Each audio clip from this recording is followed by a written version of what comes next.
മറുപടിയായോ എന്ന ചോദ്യത്തിന് വീണ്ടും ഒരിക്കൽ കൂടി കേരളത്തെ കബളിപ്പിക്കാൻ വേണ്ടി ശ്രമിച്ചിരിക്കുന്നു എന്നൊരു തോന്നൽ ആ വാർത്താ സമ്മേളനം കണ്ടപ്പോൾ ഉണ്ടായി. ഞാൻ രണ്ട് കാര്യങ്ങൾ പറയാം. പൊതുവെ വി ഡി സതീശൻ വാർത്താ സമ്മേളനം നടത്തുമ്പോൾ സ്വീകരിക്കുന്നൊരു രീതിയുണ്ട്. അർത്ഥസത്യങ്ങളെയും അസത്യങ്ങളെയും സത്യമെന്ന മട്ടിൽ അവതരിപ്പിക്കാനുള്ള ഒരു ശ്രമം നടത്തും. ഞാനൊരു ഉദാഹരണം പറയാം. ഞാനിതിനെ പറയുന്നത് അശ്വത്ഥമാഹത കുഞ്ചര സിൻഡ്രം എന്നാണ്.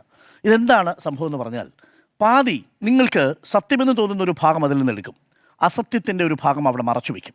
ഒരു ഉദാഹരണം ഞാൻ പറയാം. ഈ ചെങ്ങന്നൂരിൽ പമ്പ സാഹിത്യോത്സവത്തിൻ്റെ ഭാഗമായിട്ട് അദ്ദേഹം നടത്തിയൊരു പ്രസംഗമുണ്ട്. ആ പ്രസംഗം പിന്നീട് വിവാദമായി. എന്തായിരുന്നു വിവാദമാവാൻ കാരണം? അമ്മമാർക്കറിയാവുന്ന പാചകവിധി മക്കളിലേക്ക് പകർന്നു കൊടുക്കണം എന്നുള്ളതാണ് അദ്ദേഹം പറഞ്ഞു വന്നത്. ആ പ്രസംഗത്തിൽ എന്തെങ്കിലും കുഴപ്പമുണ്ടോ എന്ന് പിന്നീട് തൊട്ടടുത്ത വാർത്താ സമ്മേളനത്തിൽ ചോദിക്കുമ്പോൾ അദ്ദേഹം പറയുന്നത്, ഞാൻ പറഞ്ഞതിൽ എന്താ തെറ്റ്? അമ്മമാർ, എൻ്റെ അമ്മ നല്ല പോലെ പാചകം ചെയ്യുന്ന ഒരാളാണ്, അപ്പോൾ പാചകവിധി മക്കൾക്ക് കൈമാറുക എന്നതാണ് ഞാൻ പറഞ്ഞത്. അതിനകത്ത് എവിടെയാ തെറ്റ്? ഈ ചോദ്യം ചോദിച്ചാൽ കേട്ടുകൊണ്ടിരിക്കുന്ന നമുക്കിത്, ഈ ചോദ്യം ആദ്യമായിട്ട് കേൾക്കുന്ന ഒരാളെ സംബന്ധിച്ചിടത്തോളം ആ ചോദ്യം ശരിയാണ് എന്നാണ് തോന്നുക. അയ്യോ, വി ഡി സതീശൻ പറഞ്ഞതിൽ എന്താ തെറ്റ്? അമ്മയുടെ പാചക രുചി മക്കൾക്ക് കൊടുക്കണം, അതിന് ആൺമക്കളെന്ന് പറഞ്ഞിട്ടില്ല, പെൺമക്കളെന്ന് പറഞ്ഞിട്ടില്ല എന്നുള്ളതാണ്. പക്ഷേ യഥാർത്ഥത്തിൽ അങ്ങനെയാണോ പമ്പ സാഹിത്യോത്സവത്തിൽ പറഞ്ഞത് V D Satheesan? V D Satheesan പറഞ്ഞ വാചകം എന്താ? അമ്മമാരുടെ കയ്യിലുള്ള പാചകവിധികൾ, അമ്മമാരോട് എനിക്കൊരു പരാതിയുണ്ട്, ആ പാചകവിധികൾ മക്കൾക്കോ, അത് കഴിഞ്ഞിട്ടൊരു കോമ ഇട്ടിട്ടുണ്ട്, മകൻ്റെ ഭാര്യയായി വരുന്ന ഒരാൾക്കെങ്കിലും പകർന്നു കൊടുക്കണം എന്ന് പറഞ്ഞു. അപ്പോൾ മകൻ്റെ ഭാര്യയായി വരുന്ന ഒരാൾക്ക് പറഞ്ഞു കൊടുക്കണമെന്ന് പറഞ്ഞതാണ് വിവാദമായത്. വാർത്താ സമ്മേളനത്തിൽ മുഖ്യമന്ത്രിയായ വി ഡി സതീശൻ എന്ത് ചെയ്തു? രണ്ടാമത്തെ ഭാഗം ഭംഗ്യന്തരേണ മറച്ചു വെച്ചു. ആദ്യത്തെ ഭാഗം മക്കൾ എന്നുള്ളത് പ്രൊജക്റ്റ് ചെയ്തു, മകൻ്റെ ഭാര്യ എന്നുള്ള ഭാഗം അവിടെ നിന്ന് മറച്ചു വെച്ചു. ഇതാണ് അശ്വത്ഥാമ ഹത കുഞ്ചര സിൻഡ്രം എന്ന് പറയുന്നത്. നിങ്ങൾ നോക്കൂ, വി ഡി സതീശനുമായി ബന്ധപ്പെട്ട എല്ലാ വാർത്താ സമ്മേളനങ്ങളും ഈ അശ്വത്ഥാമ ഹത കുഞ്ചര സ്റ്റൈൽ ഓഫ് പ്രസൻറ്റേഷനാണ് കാണാൻ കഴിയുക. ഇന്നും സംഭവിച്ചത് അത് തന്നെയാണ്. അത് ഓരോന്നോരോന്നായിട്ട് പൊളിച്ചെടുക്കുക എന്നുള്ളത് ഇപ്പോൾ നമ്മളുടെ ഒരു ജോലിയായിട്ട് മാറിക്കഴിഞ്ഞിരിക്കുന്നു എന്നുള്ളതാണ് നിർഭാഗ്യവശാൽ. അത് പ്രത്യേകിച്ച് ദുരന്തമുഖത്ത് ഇങ്ങനെയല്ല നമ്മൾ യഥാർത്ഥത്തിൽ സംസാരിക്കേണ്ടത്. നമ്മളെല്ലാവരും സംസാരിക്കേണ്ടിയിരുന്നത്, ഇപ്പോൾ സംസാരിച്ചു കൊണ്ടിരിക്കേണ്ടിയിരുന്നത് എങ്ങനെയാണ് ഈ രക്ഷാപ്രവർത്തനവും ഇതേപോലൊരു സാഹചര്യം വന്നാൽ കേരളം മെച്ചപ്പെട്ട ഒരു ദുരിതാശ്വാസ പ്രവർത്തനം നടത്തേണ്ടത്. പക്ഷേ ഇപ്പോൾ നമ്മൾ സംസാരിക്കുന്നത് കേരളത്തോട് കളവ് പറയുന്ന മുഖ്യമന്ത്രിയെക്കുറിച്ച് എന്ന മട്ടിലാണ് കാര്യങ്ങൾ പ്രചരിക്കുന്നത്. എന്താണ് ഇന്ന് മുഖ്യമന്ത്രി പറഞ്ഞത്? ഞാൻ ഹെലികോപ്റ്ററിനെ കുറിച്ച് ഞാൻ 1, 2, 3, 4 ഒരു 4 പോയിന്റ് പറയാം. ഒന്ന്, ഹെലികോപ്റ്ററുമായി ബന്ധപ്പെട്ട് മുഖ്യമന്ത്രി പറയുന്നു, ഹെലികോപ്റ്ററുമായി ബന്ധപ്പെട്ട് മുഖ്യമന്ത്രി പിണറായി വിജയൻ ഹെലികോപ്റ്റർ ഉപയോഗിക്കുന്നതിനെ കുറിച്ച് ഞാൻ ഒന്നും പറഞ്ഞിട്ടില്ല എന്നല്ലേ ഇന്നത്തെ വാർത്താ സമ്മേളനത്തിൽ വി ഡി സതീശൻ പറഞ്ഞത്?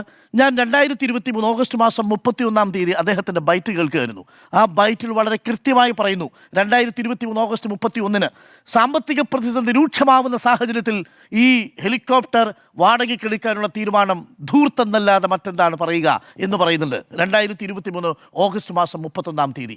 അപ്പോൾ പിന്നെ ഇന്ന് എങ്ങനെയാണ് മുഖ്യമന്ത്രിയായ വി ഡി സതീശൻ വന്ന് ഞാൻ ഹെലികോപ്റ്ററിനെ കുറിച്ച് ഒന്നുമേ പറഞ്ഞിട്ടില്ല എന്ന് പറയുന്നത്?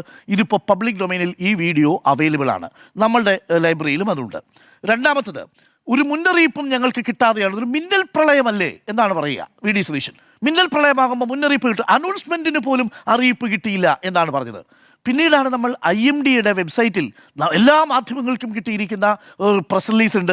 ആ പ്രസ് റിലീസ് വന്നിരിക്കുന്നത് 31/7/2026, അതായത് 1-ാം തീയതി ഈ രാത്രിയിൽ, 31-ാം തീയതി രാത്രിയിൽ നടക്കാൻ പോകുന്ന വലിയ മഴയെക്കുറിച്ച് 31/7/2026 3 മണിക്ക് തന്നെ കൃത്യമായി ഓറഞ്ച് അലേർട്ടിനെ കുറിച്ചും 1-ാം തീയതിയും 2-ാം തീയതിയുമുള്ള അലേർട്ടിനെ കുറിച്ചും ചിത്രസഹിതം വ്യക്തമാക്കിയിട്ടുണ്ടെന്ന് മാത്രമല്ല, മിന്നൽ പ്രളയം, താഴ്ന്ന പ്രദേശങ്ങളിലെ വെള്ളക്കെട്ട്, വെള്ളപ്പൊക്കം, ഉരുൾപൊട്ടൽ, മണ്ണിടിച്ചിൽ, മരങ്ങൾ കടപുഴകാനുള്ള സാധ്യത, ഗതാഗത തടസ്സം എന്നു തുടങ്ങി ഈ ഓറഞ്ച് അലർട്ടുമായി ബന്ധപ്പെട്ടുള്ള മുഴുവൻ വിവരങ്ങളും കൃത്യമായി സ്ഥലമടക്കം രേഖപ്പെടുത്തി കൃത്യമായി നൽകിയിരിക്കുന്നു എന്നുള്ളതാണ്. തീവ്രമായ മഴയ്ക്ക് സാധ്യതയുണ്ട് എന്ന് IMDയുടെ റിപ്പോർട്ട് വരുന്നത് 31-ാം തീയതി വൈകുന്നേരം 3 മണിക്കാണ്. അപ്പോൾ സമയം കിട്ടിയില്ല എന്ന് പറഞ്ഞതും വാസ്തവ വിരുദ്ധമാണ്.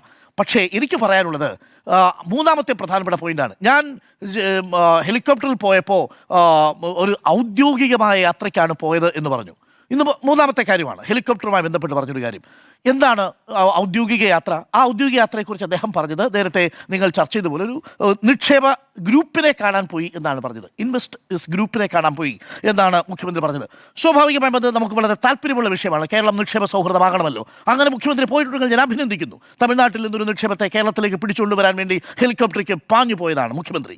പക്ഷേ ഞാൻ മുഖ്യമന്ത്രിയുടെ ഇന്നലെ സ്മൃതി പറഞ്ഞതനുസരിച്ച് മുഖ്യമന്ത്രിയുടെ ഓഫീസുമായിട്ട് ബന്ധപ്പെടാതെ മുഖ്യമന്ത്രിയുടെ മുഖ്യമന്ത്രിയുടെ യാത്രയെക്കുറിച്ച് നിശ്ചയിക്കുന്ന ആഭ്യന്തര വകുപ്പുമായിട്ട് ബന്ധപ്പെട്ടപ്പോൾ ആഭ്യന്തര വകുപ്പിൽ മുഖ്യമന്ത്രിയുടേതടക്കം VIP-കളുടെ യാത്രകളെക്കുറിച്ചുള്ള ചില ഈ VIP മൂവ്മെൻറ്റ് ട്രാൻസ്ഫറിനെ കുറിച്ചുള്ള ചില സൂചനകളുണ്ട്. ആ സൂചനകളുടെ ഉത്തരവുകളുടെ ചില വിവരങ്ങൾ ലഭിച്ചു. അതുപ്രകാരം നമുക്ക് ലഭിച്ചിരിക്കുന്ന ഉത്തരവുകളുടെ ചില സൂചനകൾ പ്രകാരം അന്ന് 31-ാം തീയതിക്ക് അദ്ദേഹം നടത്തിയ യാത്രയെക്കുറിച്ച് പറയുന്നത് രാവിലെ 8:30 സെക്രട്ടേറിയറ്റിൽ നവകേരളം പ്രസൻറ്റേഷൻ നടത്തിയതിനു ശേഷം 10:15 AM കവടിയാറിൽ നിന്ന് ഹെലികോപ്റ്ററിൽ യാത്ര പുറപ്പെടും. 10:45 കൊച്ചി എയർപോർട്ടിൽ എത്തണം എന്നുള്ളതാണ്. എപ്പോഴാണ് വ്യവസായ നിക്ഷേപകരെ കാണണമെന്ന് പറഞ്ഞത്? വൈകുന്നേരം അല്ലേ? വൈകുന്നേരം വ്യവസായ നിക്ഷേപകരെ കാണാൻ വേണ്ടിയിട്ട് രാവിലെ 10:45 കൊച്ചി എയർപോർട്ടിലേക്ക് പോകുമോ എന്നുള്ളതാണ് ആദ്യത്തെ ചോദ്യം, നമ്പർ 1. അപ്പോൾ പിന്നെ എന്തുകൊണ്ടാണ് ആ യാത്ര വൈകിയത്?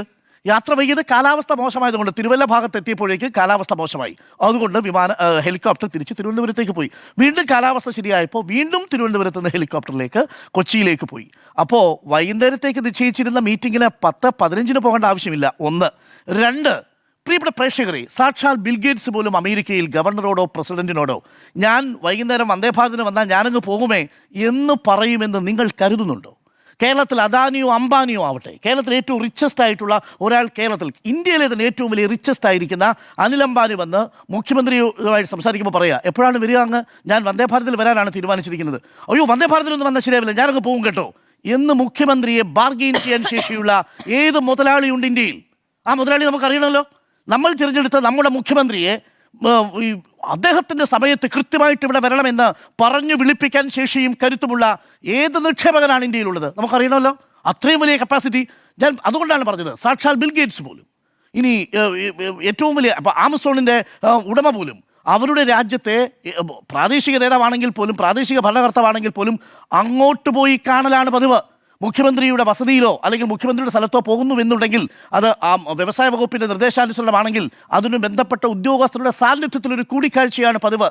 അതല്ലാതെ മുഖ്യമന്ത്രിയെ വിളിച്ച് ഭീഷണിപ്പെടുത്തുകയോ മുഖ്യമന്ത്രിയെ ഭയപ്പെടുത്തി ഈ വന്ദേഭാരതിൽ വരുന്നതിന് പകരം നേരത്തെ വരണമെന്ന് തിടുക്കപ്പെടുത്തി മുഖ്യമന്ത്രിയെ വിളിച്ചു വരുത്തുന്നു എന്ന് കേൾക്കുന്നത് തന്നെ അവിശ്വസനീയം. ഇപ്പോൾ ബ്രേക്കിംഗ് വാർത്ത. മഴക്കെടുതി ദുരന്ത മേഖല മുഖ്യമന്ത്രി സന്ദർശിക്കുന്നു. നാളെ ഉച്ചയ്ക്ക് 12 മണിയോടെ ആറന്മുളയിൽ എത്തുന്ന മുഖ്യമന്ത്രി റാന്നി അടക്കം മേഖലകൾ സന്ദർശിക്കും. 4-ാം ദിവസം സന്ദർശിക്കുന്നു. അപ്പോൾ വളരെ ഇപ്പോഴെങ്കിലും സന്ദർശിക്കാൻ സമയം കിട്ടിയത് കൊണ്ട് നമ്മൾ വീണ്ടും ഒരിക്കൽ കൂടി അദ്ദേഹത്തിൻ്റെ ആ ശുഷ്കാന്തിയെ ആദരിക്കുന്നു. ഇനി ഞാൻ പറഞ്ഞു വന്നതിലേക്ക് വന്നാൽ, അപ്പോൾ ഹെലികോപ്റ്റർ യാത്ര എന്ന് പറയുന്നതിൽ ആ തടിമുടി കളവുണ്ട് എന്നുള്ളതാണ് യഥാർത്ഥത്തിൽ സംഭവിച്ചത്. പ്രിയപ്പെട്ട പ്രേക്ഷകരെ, ഞാൻ പറയാം. അന്ന് രാവിലെ 10:15 പോകേണ്ടിയിരുന്ന ആ യാത്ര 10:45 എത്തേണ്ട യാത്ര പിന്നീട് കാലാവസ്ഥ മോശം വ്യതിയാനം കാരണം മാറ്റിവെക്കുന്നു. അതിനുശേഷം യാത്ര പോകുന്നു. അതിനുശേഷം നേരെ എയർപോർട്ടിൽ ഇറങ്ങിയതിനു ശേഷം ഓൺ റെക്കോർഡ് നേരെ പോകേണ്ടത് ആലുവ ദേശത്തെ വീട്ടിലേക്കാണ്. പക്ഷെ പോയിരിക്കുന്നത് ആലുവയിലുള്ള കാരോത്തുകുഴി ആശുപത്രിയിലാണ്. ആലുവയിലെ കാരോത്തുകുഴി ആശുപത്രിയിൽ വിളിച്ച് ഈ വിവരം ഞങ്ങൾ സ്ഥിരീകരിച്ചിട്ടുണ്ട്. അവിടെ അദ്ദേഹം എത്തിയിരുന്നു. അവിടെ അദ്ദേഹം 20 മിനിറ്റ് നേരം അദ്ദേഹം അടച്ചിട്ട മുറിയിൽ അദ്ദേഹത്തിൻ്റെ ഭാര്യാപിതാവുമായി സംസാരിച്ചിട്ടുണ്ട്. ഇനി ഭാര്യാപിതാവിൻ്റെ ആ മുറിയിൽ വെച്ചാണോ നിക്ഷേപ സൗഹൃദം നടത്തിയത് എന്ന് എനിക്കറിയില്ല. ബാക്കി ഒരിടത്തും അദ്ദേഹം പോയതായി ഒരു വിവരവും പബ്ലിക് ഡൊമൈനിൽ ലഭ്യമല്ല. ഇനി പ്രൈവറ്റ് ഡൊമൈനിൽ അദ്ദേഹത്തിൻ്റെ യാത്ര നിശ്ചയിക്കുന്ന VIP യാത്രയെ നിശ്ചയിക്കുന്ന ഉത്തരവിൽ പോലും അത് നിശ്ചയിച്ചിട്ടില്ല. ബാക്കി സമയം മുഴുവൻ അദ്ദേഹം ആലുവയിൽ ദേശത്തെ സ്വന്തം വസതിയിലുണ്ടായിരുന്നു. ഇതാണ് വാസ്തവം. എന്നിട്ട് എന്തിനാണ് ഇല്ലാത്തൊരു നിക്ഷേപകന്റെ പേരിൽ, നിക്ഷേപ ഗ്രൂപ്പിന്റെ പേരിൽ ഇങ്ങനെ ഒരു കളവ് പറയാൻ ശ്രമിച്ചത് എന്നൊരു ചോദ്യം ഒരുപക്ഷെ നാളെ വരും തലമുറ ചോദിക്കാതിരിക്കട്ടെ എന്ന് മാത്രമേ എനിക്ക് പറയാനുള്ളൂ. അക്കാര്യത്തിൽ ഡിന്നർ മീറ്റിംഗ് എന്ന് കൂടി അദ്ദേഹം പറയുന്നുണ്ട്. ഡിന്നർ മീറ്റിംഗിലാണ് തീരുമാനിച്ചിരുന്നത്. പക്ഷേ ആ ഡിന്നർ മീറ്റിംഗിൽ എത്തുമ്പോഴേക്കും പോകുമെന്ന് അവർ പറഞ്ഞതുകൊണ്ട് ഞാൻ വന്ദേഭാരതിലുള്ള യാത്ര ഒഴിവാക്കി. അതാണ് ഞാൻ മാധു, കേരളത്തിൽ, ഇന്ത്യയിൽ ഏതെങ്കിലും ഒരു സംസ്ഥാനത്തെയോ ഏതെങ്കിലും ഒരു ഇൻവെസ്റ്റർ വന്നിട്ട് താങ്കളുടെ സമയമല്ല എൻ്റെ സമയത്ത് താങ്കൾ വരണമെന്ന് കൽപ്പിച്ച ചരിത്രം നമ്മൾ കേട്ടിട്ടുണ്ടോ? അങ്ങനെയാണെങ്കിൽ അത് ഏത് നിക്ഷേപകനാണെങ്കിലും അയാൾ നിശ്ചയിക്കാൻ പോകുന്ന തിട്ടൂരങ്ങൾക്ക് വഴങ്ങി ഒരു കരാർ കൊടുക്കാൻ നമുക്ക് പറ്റുമോ? അയാൾക്ക് ഈ മുഖ്യമന്ത്രി ആദരിക്കണ്ടേ? ഈ ഇവിടുത്തെ ചട്ടങ്ങൾ പാലിക്കണ്ടേ? ഏത് നിക്ഷേപകനാണത്? അത് നമുക്കറിയണമല്ലോ. അങ്ങനൊരു നിക്ഷേപകൻ്റെ പേര് പറഞ്ഞിട്ടില്ല മുഖ്യമന്ത്രി. എന്നിട്ട് നമ്മളോട് പറഞ്ഞു ഇപ്പോൾ തൽക്കാലം നിങ്ങൾ അറിയേണ്ട. ശരി, അതവിടെ ഇരിക്കട്ടെ. ഇനി അടുത്തൊരു കാര്യം, അദ്ദേഹം വളരെ ഞാനെല്ലാം ഏകോപിപ്പിച്ചു എന്നാണ് പറഞ്ഞത്. പക്ഷേ എൻ്റെ ഏറ്റവും വലിയ കൺസേൺ എന്ന് പറയുന്നത് അദ്ദേഹം ഭക്ഷണം കഴിച്ചതിലൊന്നുമല്ല. ആ കൺസേൺ ഒരു കൺസേൺ അല്ല. പക്ഷേ പ്രശ്നം എന്താ? ആ ദൃശ്യം ആരാ പുറത്തുവിട്ടത്? മാധ്യമങ്ങളാണോ? ഏതെങ്കിലും മീഡിയ ആണോ ആ ദൃശ്യം പുറത്തുവിട്ടത്? അദ്ദേഹത്തിന്റെ ആ വിരുന്നൊരുക്കിയ ബാഫക്കി തങ്ങൾ തന്നെ ഫേസ്ബുക്കിൽ പങ്കുവെച്ചതാ. ആ പങ്കുവെക്കുന്ന സമയം കേരളം ചർച്ച ചെയ്തുകൊണ്ടിരിക്കുന്നത് ദുരന്തമാണ്. ആ സമയത്ത് മുഖ്യമന്ത്രിയുടെ അങ്ങനെ ഒരു ചിത്രം നമ്മൾ പ്രതീക്ഷിക്കുന്നില്ല. ആ ചിത്രം വരുമ്പോൾ സ്വാഭാവികമായി നമ്മൾ ചോദിക്കും, എന്താ ഈ കാണിക്കുന്നത്? ദുരന്ത നിവാരണ അതോറിറ്റിയുടെ ചെയർമാൻ കേരളം മുഴുവൻ ഒരു വലിയ പ്രളയ സമാനമായ സാഹചര്യത്തിലൂടെ കടന്നു പോകുമ്പോൾ അദ്ദേഹം ഒരു വിരുന്ന് സൽക്കാരത്തിൽ പങ്കെടുക്കുന്നു. 12 13 അധികം വിഭവങ്ങളുമായിട്ട് ഇരിക്കുന്നൊരു തീന്മേശയിലേക്ക് വന്ന് ഭക്ഷണം കഴിക്കുകയും ആ ഭക്ഷണം കഴിച്ച് അവിടെ നിന്ന് ഇറങ്ങിപ്പോവുകയും ചെയ്തു. നേരത്തെ മാധു പറഞ്ഞല്ലോ, പിണറായി വിജയൻ പറയുന്ന ഒരു കാര്യമുണ്ട്, എന്നാ ഒന്നിച്ചിറങ്ങുകയല്ലേ എന്ന് പിണറായി വിജയന് പറയാൻ പറ്റും. കാര്യം പിണറായി വിജയൻ മാധ്യമങ്ങളുടെ മുന്നിലും അവിടെ ദുരന്ത നിവാരണ അതോറിറ്റിയിലുമായിരിക്കുന്നത്. വി ഡി സതീശൻ ഈ ഭക്ഷണ വിഭവങ്ങളുടെ മുന്നിൽ ഇരുന്നുകൊണ്ട് ഒന്നിച്ചിറങ്ങുകയല്ലേ എന്ന് പറഞ്ഞാൽ അത് എങ്ങനെയാണ് ധരിക്കുക? അത് വ്യത്യസ്ത രൂപത്തിലല്ലേ ധരിക്കുക? അത് പറയാൻ പറ്റില്ലല്ലോ. ആ ദൃശ്യങ്ങൾ പ്രചരിക്കുന്നത് തന്നെ അനൗചിത്യമാണ്. ആ ദൃശ്യങ്ങൾ പ്രചരിപ്പിച്ചത് നമ്മളാരുമല്ല. ആ ദൃശ്യങ്ങൾ പ്രചരിപ്പിച്ചത് അങ്ങ് വിരുന്നുണ്ണാൻ പോയ, വിരുന്ന് സൽക്കാരത്തിൽ പങ്കെടുത്ത വീട്ടിൽ നിന്ന് അങ്ങയുടെ ഘടകകക്ഷിയിലെ നേതാവ് തന്നെയാണ് അത് പ്രചരിപ്പിച്ചത്. ആ പ്രചരിപ്പിച്ച് കഴിഞ്ഞതിന് ശേഷം സ്വാഭാവികമായ ചോദ്യങ്ങളുണ്ടാവും. ആ ചോദ്യം അങ്ങ് കഴിച്ച ഭക്ഷണത്തെക്കുറിച്ചേ അല്ല. അങ്ങ് നന്നായി ഭക്ഷണം കഴിക്കണം, നന്നായി ആരോഗ്യത്തോടെ ഇരിക്കണം എന്ന് തന്നെയാണ് നമ്മുടെയൊക്കെ ആഗ്രഹം. പക്ഷേ അതിനുശേഷം അങ്ങ് 2 പരിപാടി പങ്കെടുത്തു. അതിലൊന്ന് ലോസ് ഏഞ്ചൽസിൽ നടന്നൊരു പരിപാടിയാണ്. അതിനുശേഷം അങ്ങ് ഒരു പരിപാടിയിൽ പങ്കെടുത്തു, കോഴിക്കോട് ഹൈലൈറ്റ് മാളിൽ. ആ പരിപാടിയെക്കുറിച്ചാണ് മാധു നേരത്തെ സൂചിപ്പിച്ചത്. ഏതാ കടയുടെ പേരെന്നറിയാമോ? ബൈമി കോഫി എന്ന് പറയുന്ന ഒരു കാപ്പിക്കട ഉദ്ഘാടനം ചെയ്യാൻ പോയി. ആ സമയത്ത് മലപ്പുറം ജില്ലയിലും കോഴിക്കോട്ടുമായിട്ട് 3 കുഞ്ഞുങ്ങൾ വെള്ളത്തിൽ വീണ് മരിച്ചിരുന്നു. അങ്ങ് ഈ കട ഉദ്ഘാടനം ചെയ്യാൻ പോയ ഹൈലൈറ്റ് മാളിൽ നിന്ന് 34 മിനിറ്റ് യാത്ര ചെയ്താൽ എത്താമായിരുന്ന കൊണ്ടോട്ടിയിൽ 4 വയസ്സുള്ള ആദം ഐമൻ എന്ന് പറയുന്നൊരു കുട്ടി വെള്ളക്കെട്ടിൽ വീണ് മരിച്ചിരുന്നു. 25 മിനിറ്റ് യാത്ര ചെയ്യാൻ എത്താൻ പറ്റുന്ന കോഴിക്കോട് കാപ്പാട് 2 വയസ്സുള്ള മാസിൻ എന്ന് പറയുന്ന മറ്റൊരു കുട്ടി ഈ വെള്ളക്കെട്ടിൽ വീണ് മരിച്ചിരുന്നു. മലപ്പുറത്ത് തിരുവാലിയിൽ 2.5 വയസ്സുള്ള അബ്ദുൽ മുഹീൽ എന്ന് പറയുന്നൊരു കുട്ടി മരിച്ചിരുന്നു. മലപ്പുറത്തും കോഴിക്കോട് 3 കുഞ്ഞുങ്ങൾ ഇന്നലെ ഈ വെള്ളപ്പൊക്കത്തിൽ ഈ വെള്ളക്കെട്ടിൽ വീണ് മരിച്ചതിൻ്റെ വാർത്തകൾ പുറത്തു വരുന്ന സമയമാണ് കാപ്പിക്കട ഉദ്ഘാടനം ചെയ്യാൻ വേണ്ടി നമ്മുടെ മുഖ്യമന്ത്രി പോയത്. ആ സമയത്താണ് പാലായിലും ആറന്മുളയിലും അടക്കം ദുരിതാശ്വാസ ക്യാമ്പുകൾ തുറന്ന് 15ഓളം, അന്ന് 8 പേരുടെ മരണമാണ് റിപ്പോർട്ട് ചെയ്തതെങ്കിൽ 5200ഓളം പേരെ 273 ക്യാമ്പുകളിലായി മാറ്റിപ്പാർപ്പിക്കാൻ ആറന്മുളയിൽ അബിൻ വർക്കിയും റാന്നിയിൽ നമ്മുടെ പഴകുളം മധുവും അടക്കമുള്ള MLA-മാർ നെട്ടോട്ടമോടുന്നത്.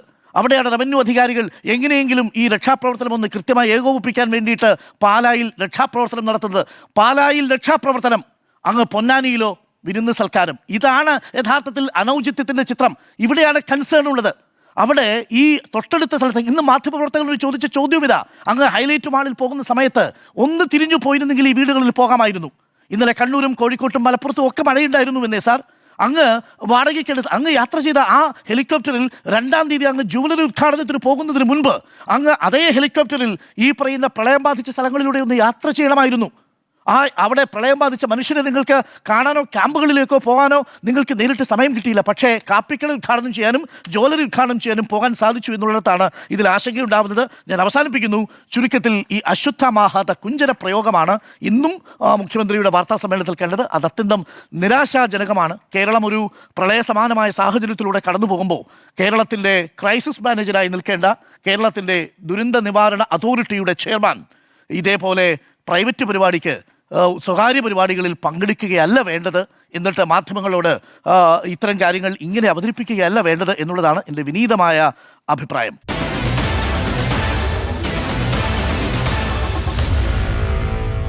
Meet the editors.